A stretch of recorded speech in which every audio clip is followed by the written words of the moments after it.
오늘이 종교개혁이 일어났던 종교개혁 499주년이 되는 날입니다. 내년이 기독교 역사의 한 획을 긋는 종교개혁 내년이 500주년이 되는 해입니다. 저는 오늘 말씀을 통하여 우리 성도들이 종교개혁이 왜 중요한지, 종교개혁의 정신과 의미를 다시 한번 깊이 생각하는 그런 기회가 되었으면 합니다.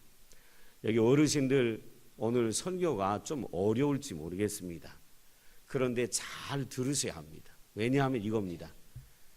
자식이 부모가 누군지도 모르고 할아버지 할머니가 누구지도 모른다. 부모가 자식도 몰라보는 자식도 몰라보는이 아니라 부모도 몰라보는 자식, 그런 자식을 뭐라 그러지요? 부모도 몰라보는 자식. 요즘 그런 말 안 쓰지만 우리 옛날에 그런 말 많이 썼죠. 부모도 몰라본다, 조상도 몰라본다. 그럼 뭐라 그래요? 호로자식이에요. 호로자식. 호로자식이라 그랬지. 오랑캐 자식이다 그 말이지요. 부모, 조상도 몰라보는 건 호로자식이라 그랬어요. 여러분, 역사를 모르는 것도 마찬가지예요. 역사를 모르는 백성들은 망할 수밖에 없어요. 역사를 잘 알아야 역사를 통해 깨달음을 얻고, 그래서 나라가 어떻게 서가야 할지, 교회가 어떻게 서가야 할지, 가정과 개인은 어떻게 서가야 할지 깨닫게 되는 것이지요. 그래서 오늘은 이 종교개혁의 정신과 의미를 여러분과 같이 생각해 보려고 합니다. 오늘날 교회 안에서 개혁이라는 말을 할 때는 새로운 사상을 도입해야 한다라는 걸 얘기하는 것이 아닙니다. 교회 안에서 개혁, 이것은 하나님 말씀에서 벗어나고 왜곡되고 부패한 질서와 삶을 청산하고 철저하게 성경 중심의 삶으로 전환하자. 다시 말하면 성경으로 돌아가자라는 것이 바로 교회 안에서 개혁이라는 단어의 뜻입니다. 그래서 종교 개혁자들의 모토가 뭐였냐면 오직 성경으로 돌아가자는 거였어요. 1517년에 종교개혁자 루터가 독일의 비텐베르크 성벽교회 출입문에다가 그 당시 카톨릭 교회를 향한 95개 조항의 반박문을 교회 성경 출입문에다가 딱 붙이면서 이 땅에 종교개혁이 시작됐습니다. 그 내용을 보면 그 당시 루터를 카톨릭 교회가 지금 천주교입니다. 지금 천주교가 이 루터를 이단이라고 정죄를 했어요. 그런데 루터가 붙였던 95개 조항의 반박문을 보면 루터를 이단이라고 얘기할 만한 과격한 내용이 별로 없습니다. 루터는 그 당시에 수도사였는데 그가 주장하는 95개조의 내용들은 새로운 신학 사상을 얘기하는 것들이 거의 없었습니다. 그가 강조하려고 했던 얘기는 이거였습니다. 중세시대 말기에 유럽에서 면제부라는 것이 오랜 관행으로 사람들에게 받아들여지고 있었습니다. 면제부가 뭔지부터 설명할게요. 면제부는 증명서입니다. 증명서인데 당신의 죄가 사해졌고 당신의 죄로 인한 벌도 사해졌다고 그 당시 천주교회, 카톨릭 교회가 사람들에게 주었던 증명서입니다. 죄가 사해졌고 벌이 사해졌다는 증명서예요. 그런데 이 증명서를 그냥 준 것이 아니었습니다. 뭐를 받고 줬어요? 돈을 받고 줬어요. 그 당시 카톨릭 교회가 돈을 받고 당신의 죄가 사해졌고 당신의 죄에 대한 벌도 사해졌다고 줬던 증명서가 면제부였습니다. 그런데 이것이 관행이었어요.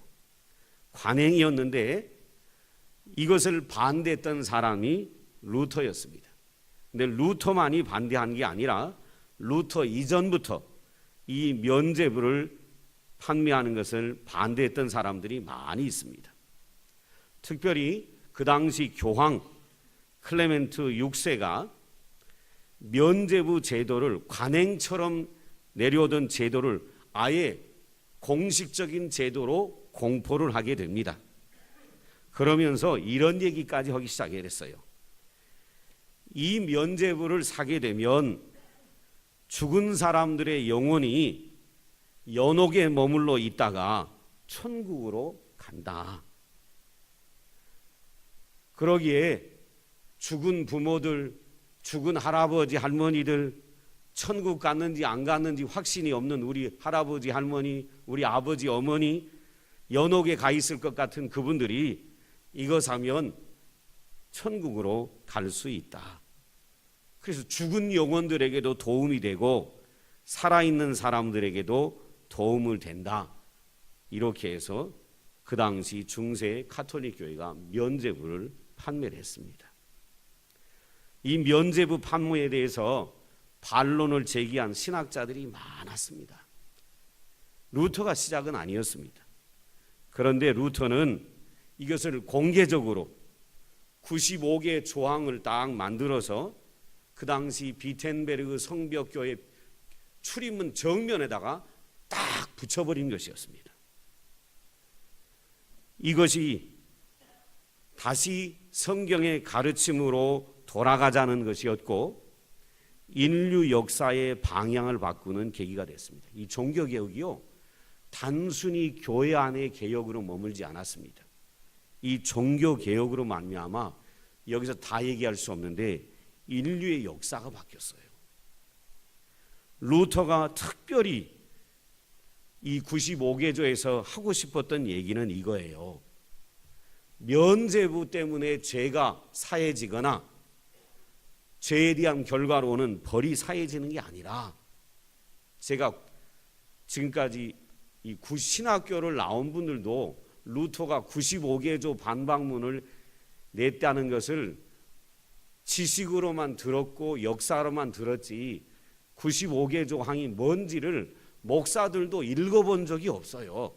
독일어로 돼서 제대로 번역된 것이 없었기 때문에.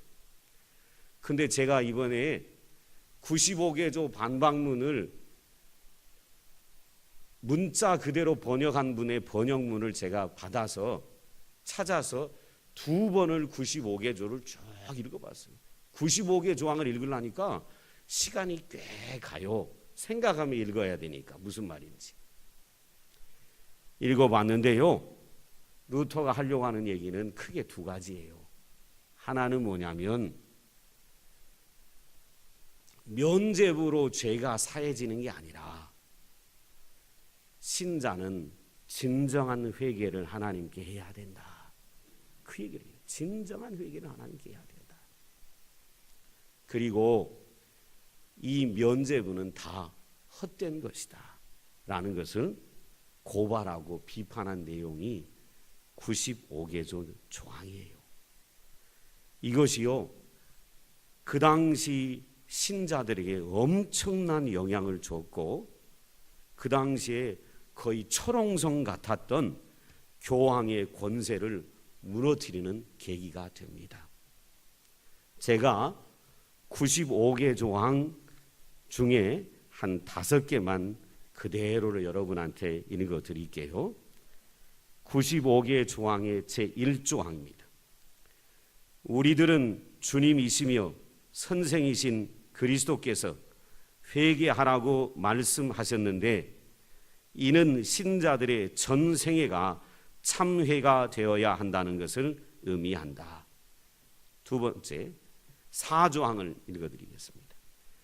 따라서 참된 심적 회개란 사람이 자기 자신을 미워하는 것이니 이것은 우리가 천국에 들어갈 때까지 지속할 것이니라. 이게 4번째 조항이에요. 이제 면죄부에 관련된 어처구니 없는 조항들을 읽어드리겠습니다. 27조항입니다. 연복회 안에 던진 돈이 딸랑 소리를 내자마자 영혼이 연옥에서 벗어나 나온다고 말하는 것은 인간의 학설을 설교하는 것이다. 중세 교회는 이런 얘기를 했습니다. 이게 헌금 이 괴라면, 이 헌금 상자라면, 바구니라면 여기다가 동전을 딱 떨어뜨리는 순간 여기 연복개 밑에 동전이 탁 떨어지면서 땡그랑 소리가 날 거 아니에요? 그때 저 연옥이라는 곳에 있는 영혼이 어디로 가버린다고요? 천국으로 간다. 이렇게 가르치고 있는 거예요. 그것에 대해서 루터가 뭐라 그러냐면 이것은 다 인간의 학설일 뿐이다 라고 얘기합니다. 31일 조항입니다. 참으로 회개하는 사람은 드물듯이 또 참으로 회개를 하고 면죄부를 사는 사람도 드물다. 32조항입니다. 누구든지 사면증을 받고 자기가 구원받았다고 확신하는 사람들은 저들의 선생들과 다 함께 영원히 저주를 받을 것이라. 무슨 말이에요? 이 면죄부를 사가지고 나는 이제 구원받았네 라고 생각하는 사람하고 이 면죄부를 팔아서 이 면죄부를 사면 구원받는다고 얘기하는 선생들, 그들도 다 루터가 뭐라 그러냐면 뭐 받을지어다? 저주를 받을지어다 라고 얘기합니다. 여러분, 지금 루터가 했던 이 95개조 반박문을 보면 어떤 특별한 새로운 이야기를 하는 게 아닙니다. 어떤 특별한 정책이나 정략을 얘기하는 것이 아닙니다. 루터가 했던 종교개혁의 운동은 어디로 다시 돌아가야 된다? 성경으로. 다른 말로 얘기하면 다시 하나님의 말씀을 회복하는 길로 교회는 돌아가야 된다라고 주장을 했는데, 이것이 그 당시 백성들과 그 당시 카톨릭교회의 엄청난 도전과 충격이 됐던 것이었습니다. 이로 인해 천주교, 구교에서 우리 같은 신교, 개혁교회가 나오게 된 것입니다. 그런데 이 종교개혁의 운동은 단지 루터에서부터 시작된 건 아닙니다. 성경 역사를 보면 성경에서도 종교개혁 운동이 있었던 것을 찾을 수 있습니다. 특별히 느헤미야와 에스라 시대에 이 종교개혁이 일어났던 것을 봅니다. 예수님 오시기 전 주전 586년에 바벨론 제국의 느부갓네살 왕이 이스라엘의 수도 예루살렘을 점령하고 이스라엘을 멸망시켰습니다. 그리고 많은 이스라엘 백성들을 바벨론 포로로 끌고 갔습니다. 그로 인하여 예루살렘은 폐허가 되었고 그야말로 유대 땅은 영어를 써서 죄송합니다. 킬링 필드가 됐어요. 죽음의 땅이 됐다 이 말입니다. 그때 얼마나 예루살렘이 참담했는지를 보여주는 성경 말씀이 역대하 36장 17절에서 20절에 기록되고 있습니다. 제가 읽어드리겠습니다. 역대하 36장 17절에서 20절입니다. 하나님이 갈대아의 왕의 손에 그들을 다 넘기심에 그가 와서 그들의 성전에서 칼로 청년들을 죽이며 청년 남녀와 노인과 병약한 사람을 긍휼히 여기지 아니하였으며 또 하나님의 전에 대소 그릇들과 여호와의 전에 보물과 왕과 방백들의 보물을 다 바벨론으로 가져가고 또 하나님의 전을 불사르며 예루살렘 성벽을 헐며 그들의 모든 궁실을 불사르며 그들의 모든 귀한 그릇을 부수고 칼에서 살아남은 자를 그가 바벨론으로 사로잡아가며 무리가 거기서 갈대아 왕과 그의 자손의 노예가 되어 바사국이 통치할 때까지 이르니라 라고 기록합니다. 예루살렘이 요즘 말로 얘기하면 느부갓네살 왕이 예루살렘을 쳐서 멸망시킬 때 쑥대밭이 되었습니다. 돌 하나도 돌 위에 남겨있지 않고 쑥대밭이 됐고 수많은 사람이 죽임을 당했고 살아있는 사람은 전부 다 포로로 잡혀갔다고 역대하 36장이 기록을 합니다. 바벨론의 이 잔혹함 또 유다의 비참함은 이루 말할 수가 없었습니다. 그런데 말이에요, 이 일, 바벨론 느부갓네살 왕에게 예루살렘이 멸망하기 전에 선지자들이, 여러분 구약에 나오는 이사야부터 시작하는 말라기까지 나오는 선지자들이 하나님의 말씀으로 돌아가라고, 하나님의 말씀으로 돌아가라고, 하나님의 말씀으로 돌아가라고 피 터지게 얘기했습니다. 이사야, 에레미야, 에스겔, 다니엘, 호세아, 요엘, 아모스, 모든 선지자들이 피 터지게 외쳤던 게 뭐냐면 하나님의 말씀으로 돌아가라, 하나님의 말씀으로 돌아가라, 하나님의 말씀으로 돌아가라. 여러분이 구약 성경을 한번 보시면 이 선지서들을 보면 결론이 똑같아요. 수십 명의 선지자들이 외쳤던 것은, 수백 년에 걸쳐서 외쳤던 것은 하나님의 말씀으로 돌아가는 거예요. 그런데 하나님의 말씀으로 이스라엘 백성들이 안 돌아가니까 하나님이 바벨론의 느부갓네살 왕을 데려다가 이방 나라의 악인들을 데려다가 의인을 치셔버렸습니다. 이스라엘 백성들은 하나님을 믿는 의인들이었는데 악인을 데려다가 의인을 쳐서 의인의 삶을 쑥대밭을 만드셨어요. 이스라엘 백성들이 하나님의 말씀으로 돌아가라는 개혁의 외침을 무시한 결과 나타난 비참한 삶이지요. 그리고 나서 이스라엘을 멸망시켰던 바벨론이 바사, 지금의 페르시아, 지금의 이란입니다. 이 바벨론이 페르시아에 점령을 당합니다. 그래서 페르시아 왕 고레스가 호의를 베풀어서 포로 잡혀왔던 이스라엘 사람들을 데리고 너희 고향 땅으로 돌아가라고 합니다. 그때 1차로 귀환을 하는데 성경에 수룹바벨이라는 사람이 있는데 수룹바벨이 이스라엘 백성을 데리고 1차 귀환을 합니다. 그로부터 또 한 20여 년이 지나서 에스라가 사람들을 데리고 2차 귀환을 합니다. 그런데 2차 귀환을 해서 딱 이스라엘 백성들의 삶을 보니까 1차 귀환을 했어요. 1차 귀환을 사람들이 하고 나서 하나님의 말씀으로 돌아가지 않은 것으로 말미암아 이스라엘이 멸망을 당했는데 70년 동안 포로 생활하다가 페르시아 왕의 호의로 다시 이스라엘로 돌아갔는데, 그러면 돌아가서 뭘 따라 살아야 될까요? 말씀을 따라 살아야 될 거 아니에요? 에스라가 가서 딱 보니까 이스라엘 백성들의 삶이 말이 아닌 거예요. 선지자들이 하나님의 말씀으로 돌아가라고 외쳤는데 그 외침을 무시한 결과 멸망을 당하고 참담한 일을 겪었는데, 하나님의 은혜로 다시 돌아간 이스라엘 백성들이 하나님의 뜻대로 여전히 살고 있지 않은 것이었습니다. 그래서 2차 귀환했던 에스라와 느헤미야가 개혁을 외치는데, 여러분 한번 들어보세요. 에스라가 와서 느헤미야가 와서 딱 보니까 상황이 말이 아닌 거예요. 이랬습니다. 자기 직무에 실증난 제사장들은요, 여호와께 병들고 흠 있는 짐승을 바치면서도 이것을 잘못으로 생각하지 않는 것이었습니다.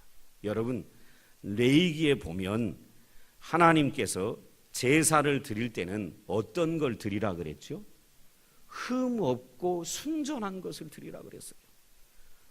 포로 잡혀갔다 와서 온갖 고생을 하고 돌아와서 깨달아야 할 이스라엘 백성들이 하나님께 제사를 드리는데 병들고 흠 있는 짐승들을 바치면서도 잘못됐다고 생각하지 않는 거예요.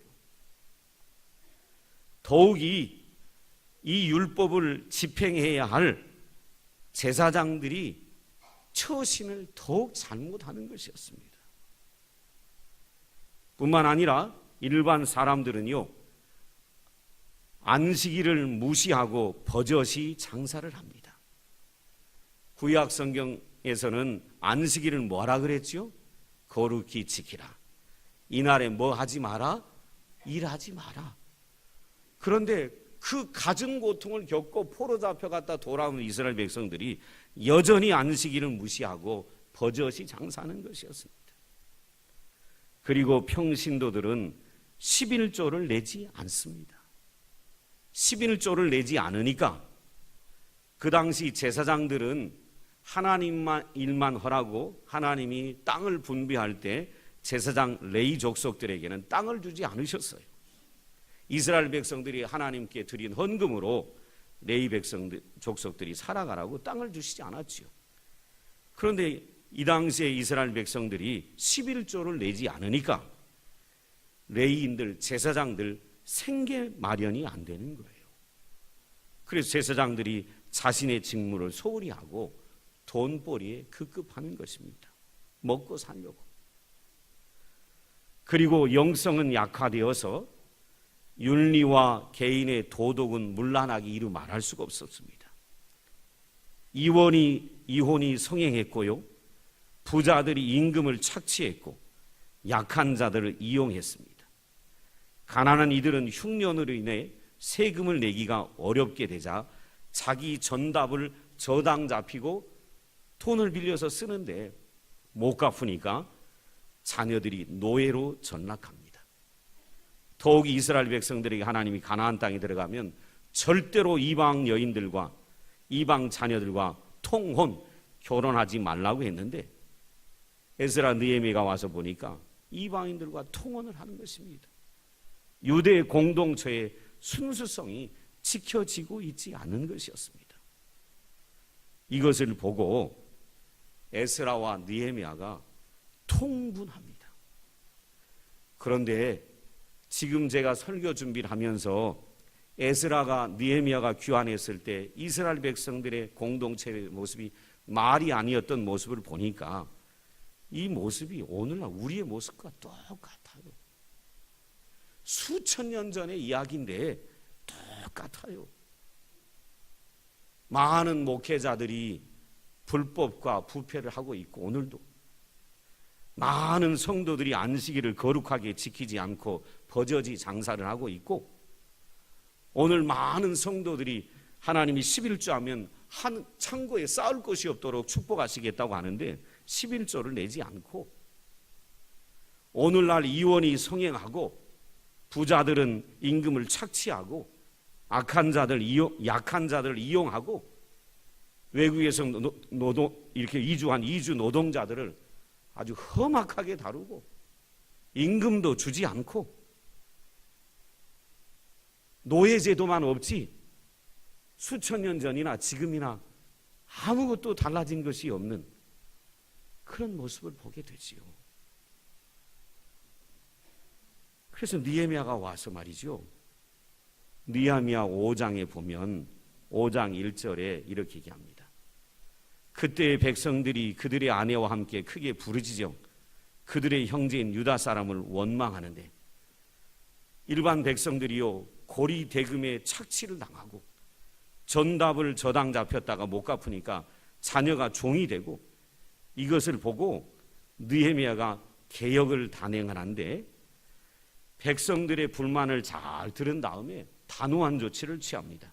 느헤미야 5장 7절에 보면 깊이 생각하고 귀족들과 민장들을 꾸짖어 그들에게 이르기를 너희가 각기 형제들에게 높은 이자를 취하는도다 하고 대회를 열고 그들을 쳤다라고 기록합니다. 느헤미야가 놀라운 결단을 한 것이었습니다.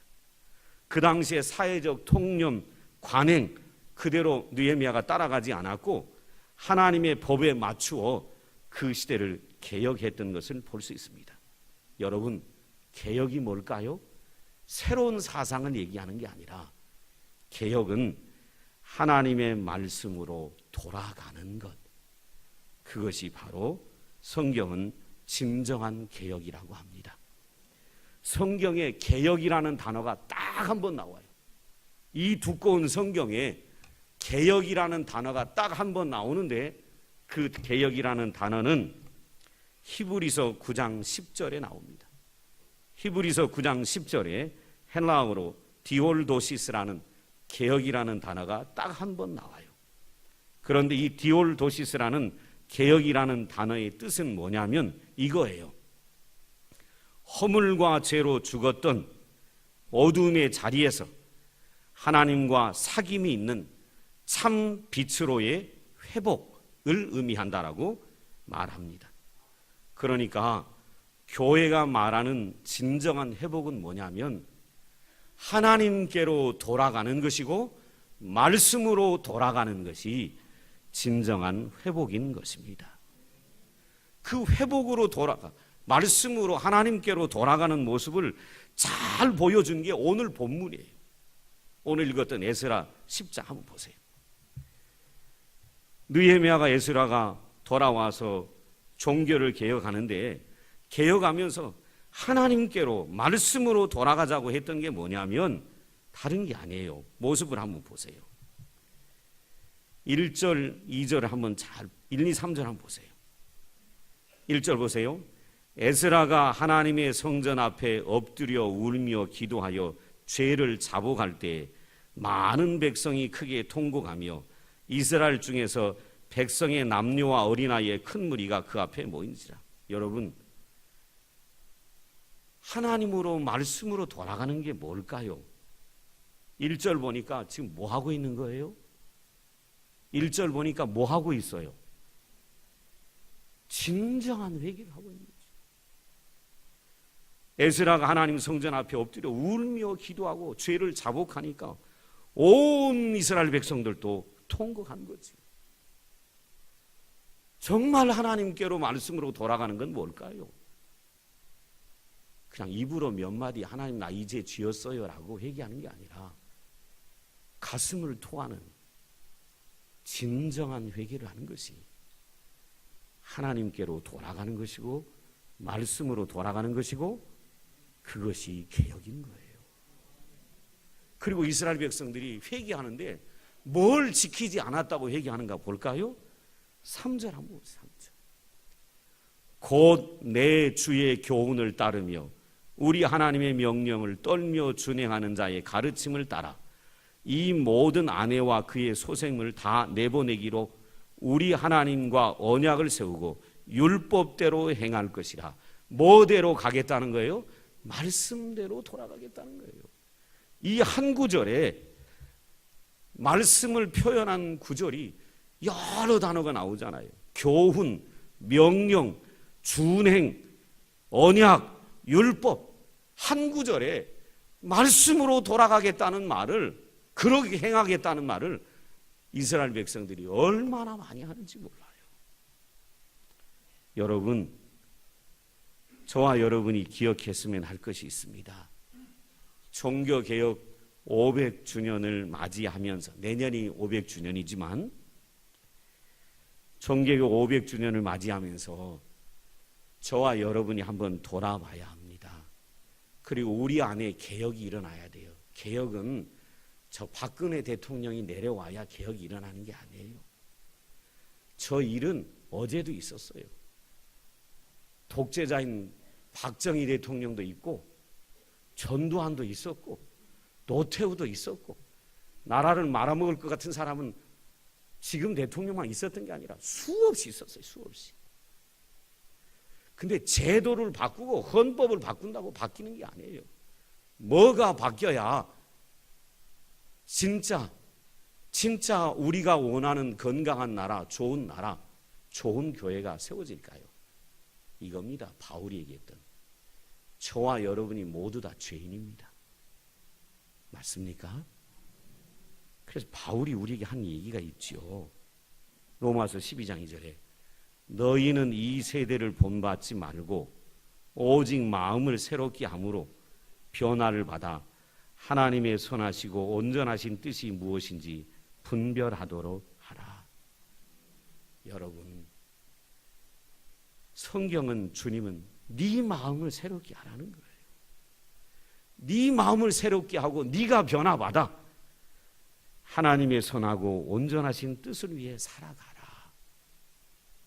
그러면 진짜 이 땅에 개혁이 일어난다는 거예요. 그러기에 저는 여러분에게 도전합니다. 몇 가지만 제가 도전할게요.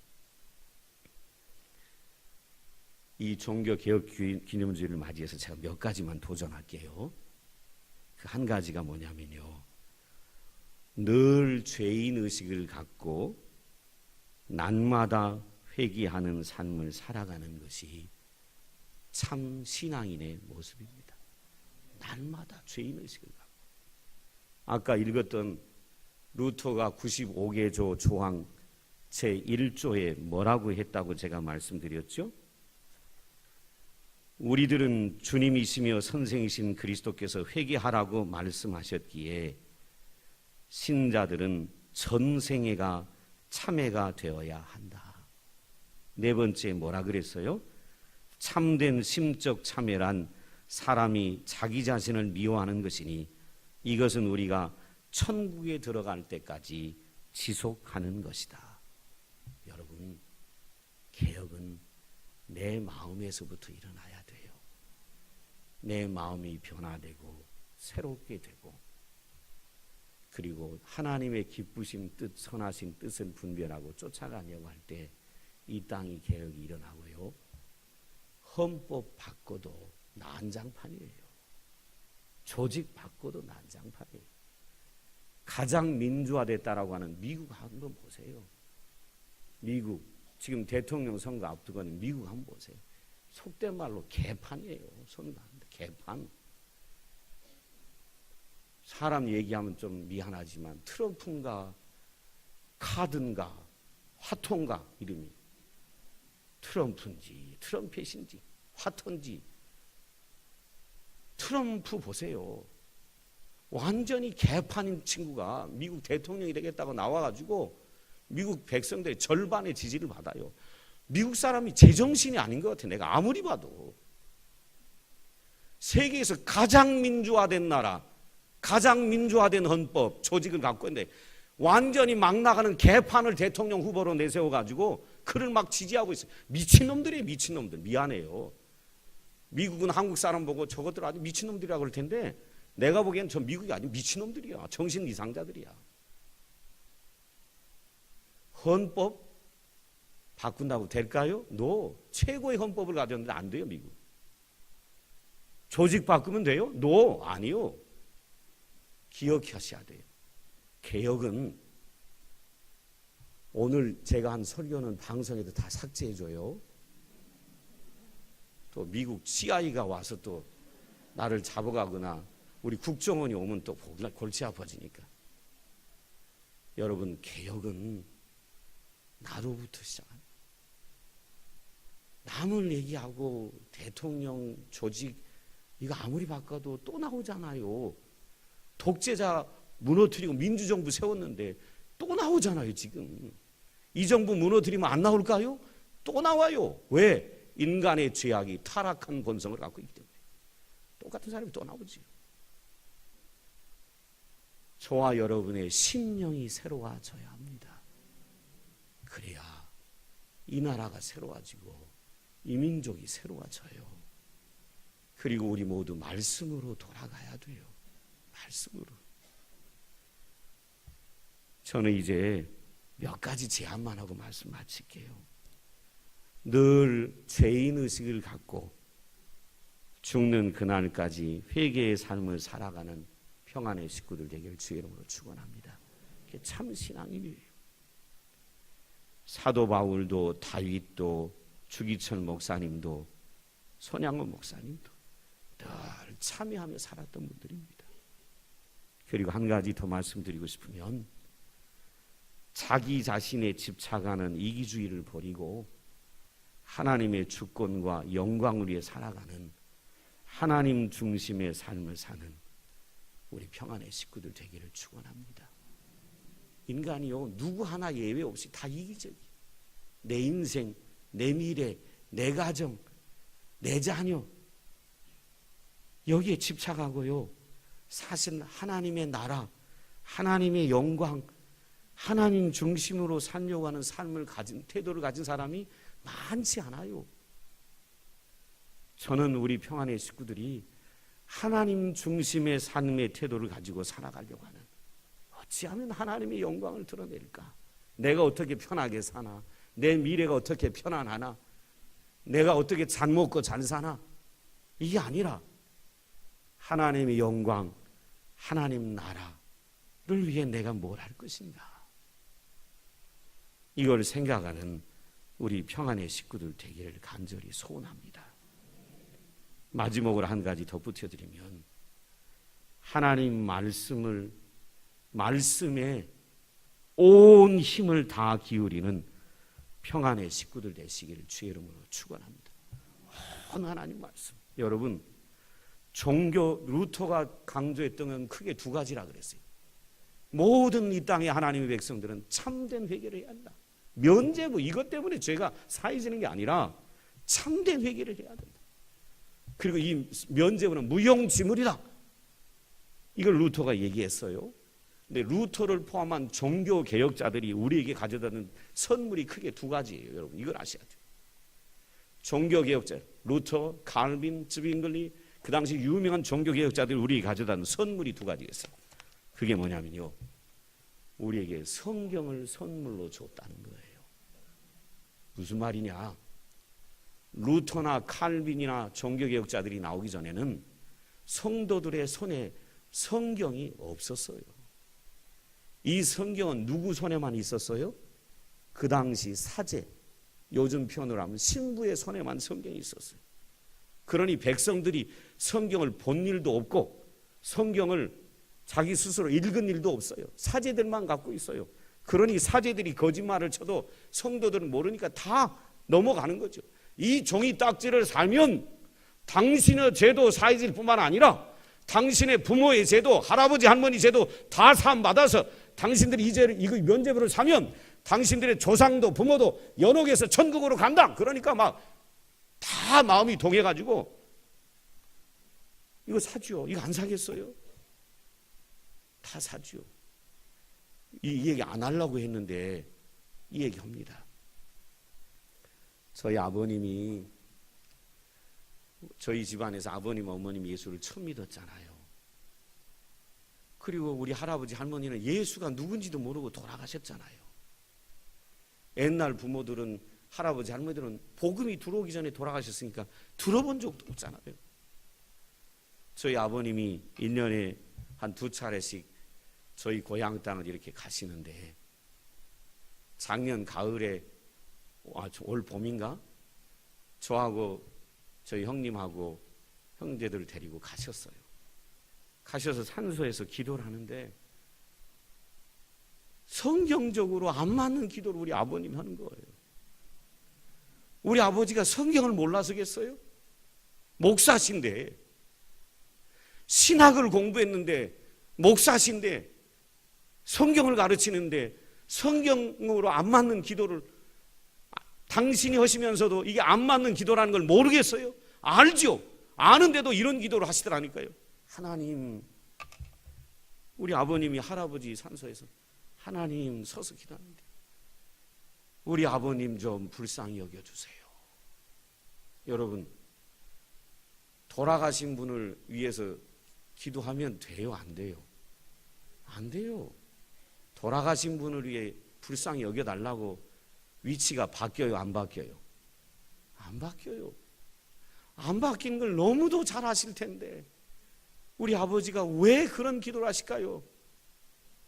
믿지 못하고 돌아가신 할아버지 할머니가 불쌍하니까, 조상들이 불쌍하니까 하나님, 우리 아버님 불쌍히 여겨달라고 우리 아버님이 할아버지를 위해 하나님께 기도하더라니까요. 그러니 여러분, 중세시대에 이 면죄부 사면 당신의 아버지, 어머니, 할머니, 할아버지가 연옥에서 천국으로 갑니다. 그러니까 자식 생각하는 부모들이 뭐 해버려요? 다 사버리는 거지요. 이거 사가지고 이거 팔아서 가톨릭 교회가 로마 대성당을 지은 거예요. 그러니 성경을 모르니, 교회 일반 백성들이 성경을 모르니 거짓말을 수없이 쳐도 사람들이 다 미혹돼서 넘어가는 거죠. 그런데 루터가 종교개혁을 하면서요, 라틴어, 그 당시 라틴어로 돼 있던 성경을 독일어로 최초로 번역을 해서 독일 사람들이 읽을 수 있는 독일어로 번역해서 성경을 일반 성도들한테 보급하기 시작한 거예요. 성도들의 손에 뭐가 들려지기 시작했어요? 성경이 들려지기 시작한 거예요. 비로소 하나님 말씀을 제대로 알게 되는 계기가 된 거죠. 종교개혁자들이 가져다 준 가장 큰 선물이 뭐냐면 성경을 사제들의 손에서 누구에게 주었다고요? 성도들에게 준 거예요. 이거 엄청난 일이에요, 기독교 역사에. 그런데 우리는 이 목숨을 걸고 성경을 평신도에게 준 루터가 종교개혁자들이 준 이 성경을, 여러분, 그 사람들은 독일어로 번역된 성경이 없어서 못 봤어요. 근데 우리는 하나님이 우리말로 된 성경을 줬는데 이 성경을 안 읽어요. 이 성경을 갖고만 다녀. 그리고 50년 다녔네, 모태 신앙이네, 이렇게만 하고 있는 거예요. 그러니 교회가 타락하고 세속화되고 세상이 타락하고 세속화되는 거죠. 목숨을 걸고, 루터는요, 목숨을 걸고 죽음을, 황제한테 끌려가서요, 황제가 뭐라 그러냐면, 네가 이거 한 말 맞아? 2번 질문했어요. 황제가 네가 이거 한 말 맞아? 루터가 맞다고. 95계적 방문하면 이거 철회해. 그럼 너 살려줄게. 그렇지 않으면 너 죽어. 그럴 때 루터는 뭐라 그러냐면, 나는 내가 한 주장을 철회할 수 없다. 루터가요, 목숨을 걸고 종교개혁을 했습니다. 그리고 이 성경을 그 당시 성도들에게 선물로 주는 일에 위대한 역할을 하는 거예요. 근데 오늘날 많은 성도들을 성경을 옆에다 갖다만 두고 이 하나님의 말씀을 읽지 않으니 성경에 무슨 내용이 있는지도 모르고 세상 풍조를 따라 지금 많은 신자들이 세상 사람과 아무 다를 바 없이 똑같이 가는 거죠. 그러니 에스라 시대의 그 죄악된 모습들이 오늘 우리 시대에도 똑같이 그대로 있는 거예요. 이 땅에 크리스찬들이 1000만 명이나 있는데 바뀌어야 되지 않겠어요? 1000만 명이나 있는데 이 사회가 안 바뀌어요. 왜요? 이유는 헌법에 있지 않아요. 정부 조직에 있지 않아요. 우리 모두 심각하게 들어야 합니다. 저와 여러분, 우리의 심령이 새로워지지 않아서 그래요. 예수는 믿는데 심령이 새로워지지 않는 거예요. 변화가 안 되는 거예요. 그리고 하나님 선하신 뜻, 기뻐하신 뜻을 따라 살려고 하는 마음이 없는 거예요. 여전히 나를 위해 사는 예수 믿거든. 그러니 오늘 이 사회가 이렇게 타락해가고 교회가 타락해가는 것이지요. 평안의 식구 여러분, 마지막 도전입니다. 우리 모두 말씀으로 돌아가야 합니다. 이 성경 읽어야 돼요. 읽고 성경을 읽고 따라 살려고 해야 돼요. 성경을 100% 그대로 지키는 사람은 아무도 없을 거예요. 목사님, 저도 마찬가지고요. 그런데 읽어야죠. 하나님 우리에게 읽으라고 주신 책이니까. 읽고 성경의 가르침을 따라 살려고 할 때 삶이 변하고 하나님의 뜻이 이 땅에 이루어지는 것이지요. 누구를 욕하기 전에, 누구를 비난하기 전에, 이 나라의 제도를 비난하기 전에, 이 나라의 대통령을 보고 실망하기 전에 저와 여러분이 저와 자신의 죄를 보면서 늘 회개하는 삶을 살아가고 말씀으로 돌아가는 우리 평안의 식구들 되기를 주의 이름으로 축원합니다. 이 시간 통성으로 기도 한번 할게요.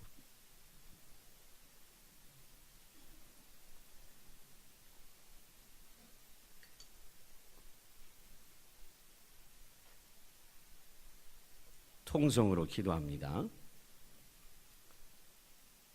종교개혁자 루터가 제1조항에 얘기했던 건 우리의 그리스도고 선생이신 예수께서 회개하라고 하셨기에 전생에 신자는 회개하며 살아야 된다 라는 것이 첫 번째 조항이었어요. 그래서 우리 모두가 이 시간 내 안에 있는 죄를 바라보며 우리 그 죄가 있다면 회개했으면 좋겠어요. 여러분, 회개가 없다면 신앙인이 아닙니다. 그리고 참 진리가 뭔지를 깨닫지 못한 사람이에요. 늘 죄인의식을 갖고 살아야 합니다. 더불어 이 나라를 위해 기도하십시다. 우리 대통령과 그 주변에 사는 사람들의 그 행동을 보고 이루 말할 수 없이 참담함을 느끼고요. 어떻게 한 나라의 대통령이 저럴 수가 있을까? 이루 말할 수 없이 마음이 상하고 허탈하고, 참 어떻게 마음을 참 다스려야 할지 안타까운 지경입니다. 우리 자신의 죄악을 바라보며 회개하고요.